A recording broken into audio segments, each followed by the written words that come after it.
Recovering after a hysterectomy isn't just about resting, but it's about building strength and confidence in your body again. It's a way to feel safe and supported in your body. But here's the thing, not all exercises are going to be safe for recovery. You want to encourage healing without creating extra pain or pressure on your pelvic floor or your abdominals. So we want to promote healing, but give you a more therapeutic approach of how to use your muscles and be able to build strength and also improve your mobility overall so you can gradually get back into the activities that you want to do. So the exercises I am going to show you today is a 10-minute routine, a Pilates-based routine that is going to help support your body in healing in this post-hysterectomy phase once you are cleared by your doctor for more movement. It's going to promote strength, it's going to promote mobility, and it's going to promote more blood flow and circulation to help your healing.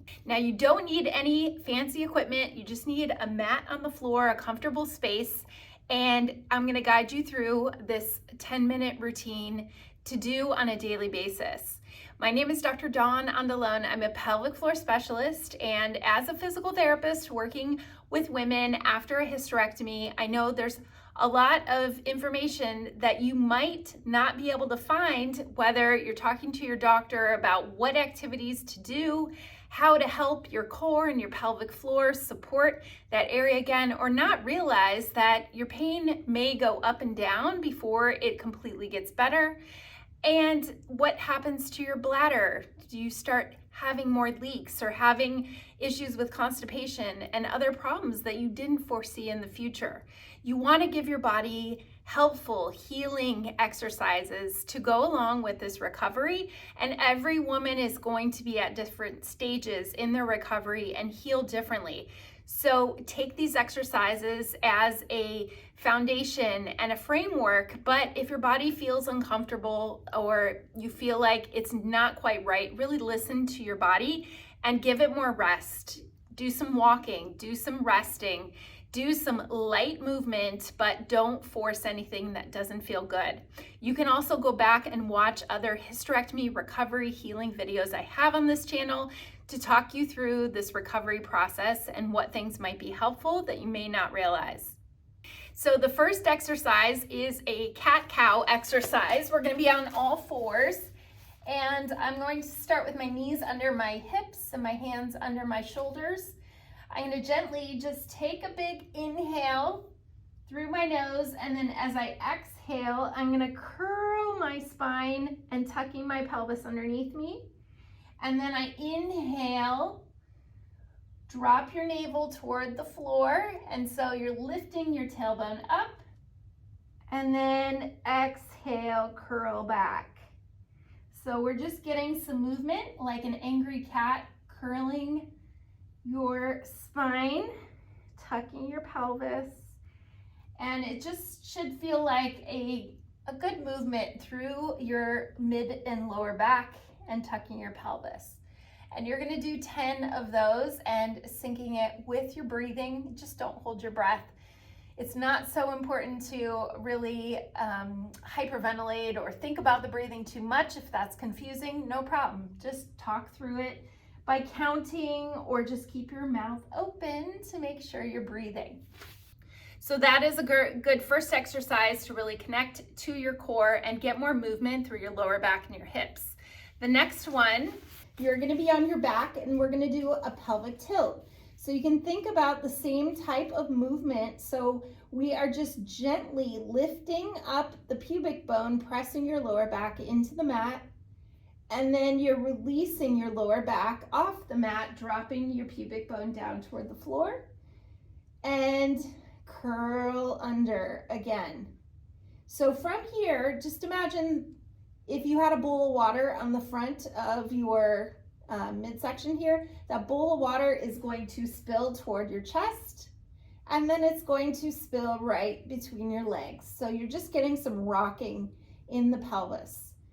You can imagine that you're inhaling as as you lean forward, and then exhaling as you tuck under. As you tuck under and exhale, you can pull in those muscles just gently from your vaginal area to your lower belly. And then inhale, release, let them go as you tip that pubic bone down. And then exhale, curl under. Do 10 of those pelvic tilts, just connecting with those muscles again and trying to get them to just tense a little bit, but then fully let them go. Make sure they're getting relaxed too. Very important after a surgery. Next, we have heel slides. So heel slides, we're gonna keep our trunk area nice and stable. So I place my hands right over my hip bones and just go inward toward my navel. So my fingertips are right on my lower belly. I'm gonna pull those muscles in just gently under my fingertips. So you might feel your lower belly contract, and also the muscles from your vaginal opening, you wanna think of closing those in a little bit. Notice I'm not squeezing my butt. You don't wanna tense your hips or your butt. You wanna think of from your pubic bone lifting up to your navel.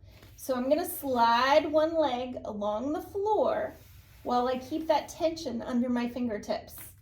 And then I'm sliding the other leg down and then pull back in slowly. You wanna make sure you're not getting a lot of rocking in your hips. Keep your hips real stable.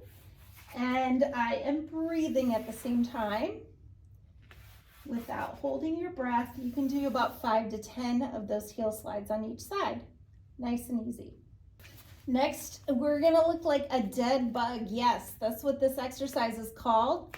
So I am going to take my arms up toward the ceiling, my fingertips toward the ceiling, and my knees are right above my hips.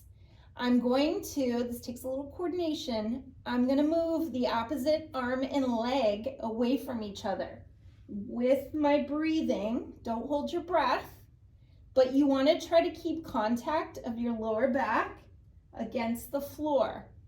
And if you feel like this is too much for the midsection, then just start with only your arms and your breathing, or just start with one march at a time through your legs. So the goal is to keep those muscles pulling in and engaging, but still breathing. You don't want to hold your breath. Once you get the ability to sync them both at the same time, that's really good for your core muscles and getting those muscles to get stronger through your midsection and teaching those muscles what they need to do for stability. So when you're walking, when you start going back to more strenuous exercise, you're training these core muscles to kick in the right way before you start loading your arms or legs with weights or running or anything more jarring. Then next, we're gonna go into a glute bridge. So I am going to lift my hips off the floor and bring my pubic bone, think of pulling that in and up, like from your vaginal muscles, you're pulling those in. And then I'm releasing them, allowing them to relax when I go down.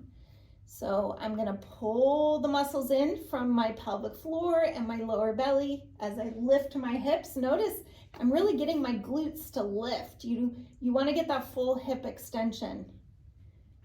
And you can do about 10 of these. Squeeze those glutes on the way up. You wanna get the hamstrings and the glutes working, and this is a good way to sync with your core and your pelvic floor muscles.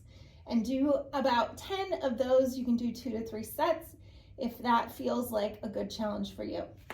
The last exercise I'm gonna give you is more for stretching and mobility. It feels good because when you're healing from anything from your abdominal area and your pelvis, then we're gonna be locked down a little bit. So you wanna work on your rotation through your back.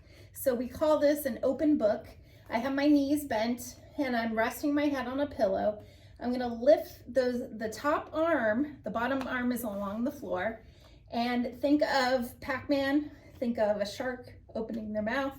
You're lifting that top arm and you're rotating backward, but my knees are forward.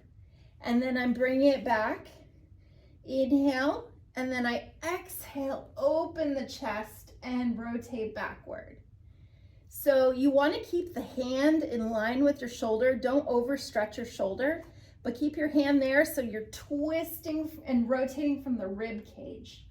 When you get that rotation through the rib cage and you're breathing, just go to where you can tolerate it. If it's uncomfortable or you feel like it's pulling anywhere uncomfortable, don't go that far, just go within that limit.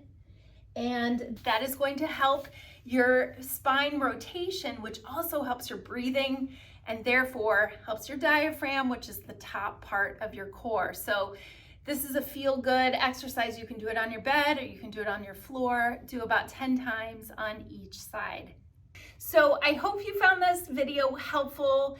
Once again, I have an amazing hysterectomy recovery program that's going to give you a full library of exercises for stretching, mobility, and connecting to your pelvic floor and your core, getting those muscles stronger, and so you can feel more confident in your own skin as you're recovering. It'll answer a lot of those questions you might not get from your doctor. So I'll put that link below, and if you have tried any of these, comment below. Let me know how your body feels. Let me know which ones are easy, which ones are more difficult. Would love to hear from you. I hope you found this video helpful, and we will see you again soon. I wish you a safe and healthy recovery and healing with your body. Thanks for watching.